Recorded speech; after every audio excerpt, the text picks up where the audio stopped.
ইন্নাল হামদালিল্লাহি ওয়া নাহমাদুহু ওয়া নুসাল্লি আলা রাসূলিহিল কারীম। আসসালামু আলাইকুম। বিশ্বের সকল প্রিয় মুসলমান ভাই ও বোনদেরকে জানাই পবিত্র ঈদের অগ্রিম শুভেচ্ছা। ঈদ মুবারক, ঈদ মুবারক, ঈদ মুবারক।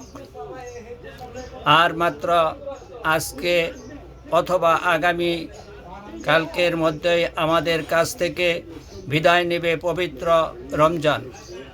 রহমত, মাগফিরাত ও নাজাতের এই সম্মানিত মাসের শেষ পরে একজন মুসলিমের উচিত নিজের আমলনামার দিকে ফিরে তাকানো।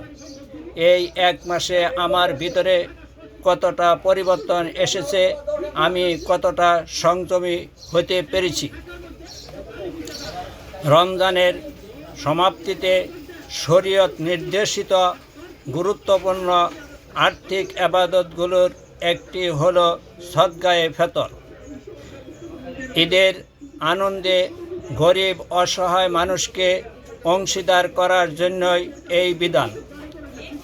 হাদিসে খেজুর, পনির, জব, কিশমিশ ও গম এই 5 ধরনের খাদ্যের নির্দিষ্ট পরিমাণ তার মূল্য ফিতরা হিসাবে দেওয়ার কথা বলা হয়েছে। আমাদের বাংলাদেশে সাধারণত গমের মূল্য ধরে ফিতরা সর্বনিম্ন হারে নির্ধারণ করা হয়। যাদের উপর যাকাত ফরজ তারা যাকাত আদায় করব এবং ফিতরাও আদায় করব।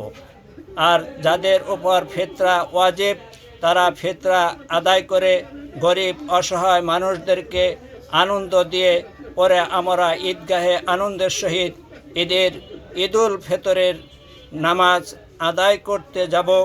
এইটাই হলো একজন মুমিন মুসলমানের কাজ। সকলের প্রতি মাহে রমজানের শুভেচ্ছা।